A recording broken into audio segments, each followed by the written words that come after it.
where Boba Fett's live. There's so many Boba Fetts. Do you remember Boba Fett? Gotta give it up for Boba Fett. I do remember Boba Fett. Give it up for the man in the Mandalorian armor, ladies and gentlemen. Hey, what's up you guys? So I'm coming here with another video, and today we are talking about the Mandalorian Season 2. We're doing a full-on review, spoilers heavy, because I am that excited just as much as everyone else. So let's get into it. You're very special, kid. I agreed to take you back to your own kind, so that's what I need to do. And they're gonna take real good care of you.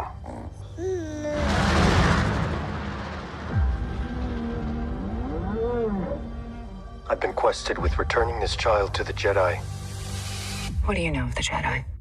Nothing.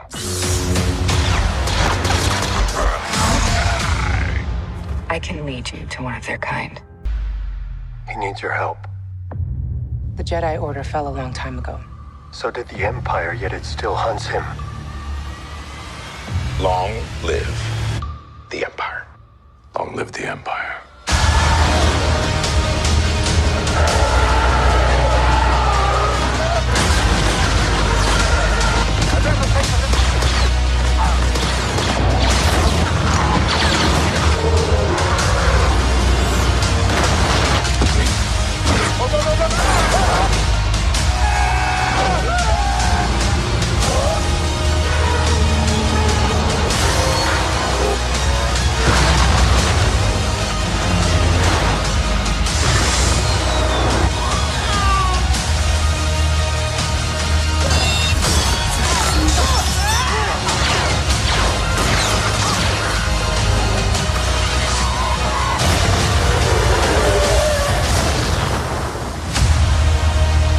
Been tracking you, Mandalorian. I'm here for the armor. If you want my armor, you'll have to peel it off my dead body. I don't want your armor.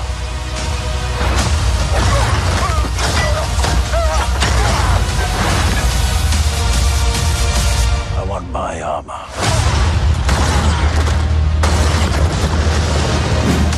But first, of course, if you're new to my channel, what is up? My name is Mitch, Maverick Mitch. Hey Mitch, all the Mitches, and pretty much I like talking about what I talk about. So, current events, reviews, and pop culture within the scope of entertainment, culture, and purpose. So again, TV movie reviews, social political commentary. Be sure to check out all those videos as you are finishing this video. Yeah, so going into this, I just finished watching The Mandalorian season finale of season 2, and then obviously I watched a few of the breakdowns. So I'm gonna use kind of like Star Wars theories breakdown, kind of just to work my way through my thoughts about this whole season. Obviously, this last episode was super awesome, super great, and again, this is spoiler heavy, right? And so, but we're gonna just talk about the whole season, right? And so we'll just get into it. Alright, so getting into this, I'll kind of talk about like the season finale, right? And then go work my way back into the whole season 2 of Mandalorian, right? So obviously this last episode was really awesome. I'm glad we just went straight into it and everything. All the action was there and all that stuff. And so, you know, okay, so big reveal, Luke Skywalker, right? I'm sure everyone was with each other when we saw the X-Wing and it was like, okay, just one person? And then that person gets off, he's in a hooded cloak, you see a lightsaber, and then we're like, okay, I'm like, okay, this is it gonna be who we think it is? And then green lightsaber. Oh my god, right? I mean, Luke Skywalker, okay? At the end, I thought it was gonna be Sebastian Stan, like as the young Mark Hamill, right? And I think they just did a de-age and everything. I think it was fine. I don't know. I mean, it works because he's standing still. But if you're gonna do longer shots, I think you do need I think you do need someone to stand in other than Mark Hamill, whatever. But other than that, I think the episode was really great. You know, the uses of Dark Troopers and everyone else there and getting onto the ship too. The only thing that was kind of sucky is that Boba Fett left. I know he went into jump space, but it would make more sense that he landed on there as if there wasn't a... I know the writing, they didn't need an escape plan, but Boba Fett should have been there. I think that was the only out of context or thing that should have happened, you know. And then obviously when it was the four girls, you know, Cara Dune, Fennec, and Bo-Katan, and I forgot the other female Mandalorian. And so like I just love it that right, because when it comes to like Disney Star Wars and the Kathleen Kennedy, you know, Rey Skywalker, Rey Palpatine actually, you know, they put all of these characters in, and so they put all these characters in, but really it's a matter of these 4 characters who are very capable of their own and have their own little stories. And it wasn't like it was forced. You believe that these women are capable of taking over the ship, right? And so again, that was all of that was great. And obviously I wasn't thinking there was going to be a post-credit scene. I was just joking to myself, like, I'm just going to watch this as if there was a post-credit scene, and there was a post-credit scene. And then, so that was cool too. And then you know, everyone was talking about it too. I mean, Boba Fett is gonna, with a vacuum of everything that's going on in the whole galaxy, he's gonna be the king of the underworld, and that's his way. Because obviously he's not fighting for Mandalore. There wasn't anything that he's really fighting for other than himself. So, and the underworld is his area of responsibility per se. So it makes sense that he was gonna do that. So. Okay, so let's backtrack and talk about the whole season. Okay, so this whole season is super great. Obviously, they got more of the budgets and everything with like the dogfights of like even in the beginning with the New Republic, X-Wings and all that stuff, and then going into the speeder chase on Navarro, you know, after they blew up the lab, whatever. And so obviously the budget is there, and so obviously, you know, after season 1, right? We loved it, right? Going into this season, Dave Filoni, Jon Favreau just upped it up, right? And it was not disappointed. Like, the only thing that you could have said was a filler was when they went on the ice planet, you know? Just because it was a transitioning and everything. But even then, it was a good moment because you wanted to see the Razor Crest, rest in peace. I mean, that was one of the deaths of this season, and so you got to see the Razor Crest kind of get damaged and all that stuff, and get it through its own character, you know, like damages and everything. And so, so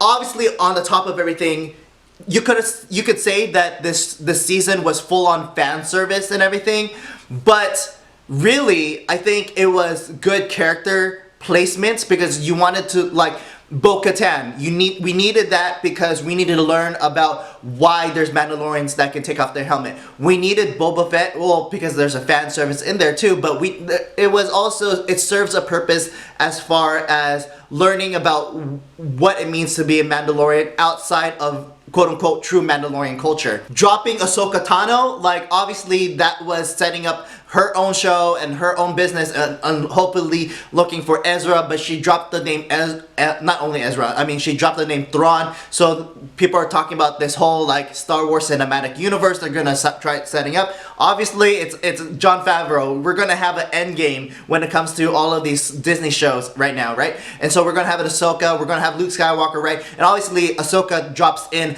Titan, and we get to do all that sequence. And so even though I feel like there's a level of fan service in which we're dropping big name characters from like the Clone Wars and Rebels into live action, I think the energy and storytelling was super high and super great, that it didn't feel like we're just doing cameos just for fan service. You know, it was fan service, but it was definitely serving its purpose, right? Moving the story along. All right, so other things also. I mean, I know we see a lot of like characters of, you know, Ahsoka and Bo-Katan and Boba Fett and Fennec and Cara Dune, but we still got character development when it came to Din, right? Pedro Pascal, and he took out his helmet twice this season, right?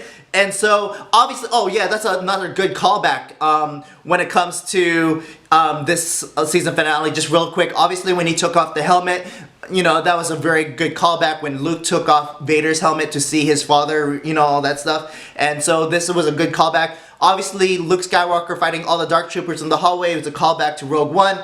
You know, all of that was great. It was awesome. But going back to Din's character, you know, we got to see he was a character development. We saw like that he was willing to take off his helmet, that he was so rigid in his creed. You know, this started off as a mission, and then it ended up as like him having a son. You know, he was essentially his charge, and this was a mission, but he actually got to know Grogu and all that stuff, and I'm hoping Grogu's name gets to be changed, like Son Grogu or something cooler, Young Grogu or something, but with throwing the Y in there. But anyway, we got to see him like go through whatever lengths, right? He took off his armor and donned on stormtrooper armor for this kid. He took off his helmet in public so that he could get scanned by the computer for this kid, right? He was fighting for this kid, and so in that self, it was a great character development. Yeah, so real quick, as I'm watching this review and talking about it and trying to think else what others I want to say, the Dark Saber, yeah, I mean, going into the Dark Saber, now that it's in the hands of its owner, of Din Djarin, right? And so it's kind of like the Elder One. I was using this as an analogy because you defeat the person that you defeat in duel, like you just like the Elder One, you are in possession of. And so yeah, and obviously Bo-Katan is like, shit, like I want that damn Dark Saber, but it's in the hands of Din Djarin now. So, you know, and then obviously Mando Din Djarin's like, dude, I yield, just take it. This is the way, you know? And so it's kind of funny that they had to do that, like, as much as Din is like, I'm giving up my creed just for the kid. You can give up your rigid stuff just to take the Dark Saber. So we'll see how that plays out next season. And then going into next season, right? And so, yeah, I mean, obviously, I don't know if we're going to see a whole lot about the kid, right? And Luke, right? Maybe the Ahsoka TV show will go into that a little bit more, because I think it draws away from the Mandalorian, because I think we're still focusing on, you know, Din Djarin's character. Well, the next season obviously is about taking out Mandalore and everything. So we'll see how it plays out. Like, I don't know if there's going to be another bad guy. Maybe Thrawn will be coming back and seeing if he's trying to build the Empire, take the Empire for himself. So I don't know what's going to happen. So again, I thought this season was really well done, right? And each episode, and I like how this season, and going back to last season, each episode was a standalone, right? It's very episodic. Like when it comes to watching something else, like I was watching Westworld, I caught up on season 3. I had to binge that, right? The Expanse just dropped on Amazon Prime, and it's episodic. It's gonna be really, every new episode is gonna be each week. But the Expanse, to me, I need to binge it because I can't wait each week. But what makes Star Wars and Mandalorian work is that it's episodic. Each episode is standalone. Each episode has a closure but continues an overall story. So it makes sense to do each episode. At least it makes sense. There's like a kind of closing portion of it and everything, and so it works, right? And so, and it also serves a purpose as far as like with the whole Star Wars community. After each episode, we all get to talk about it and everything. It was really great. So this season, I think, was really great. I think it was really well done. I don't know what is gonna go into the next season. I need to look up other people's fan theories and all that stuff. Obviously, we're gonna look into Mandalorian, into Mandalore, conquering or reclaiming Mandalore, and then they have a Imperial light cruiser, so that's really great for Bo-Katan.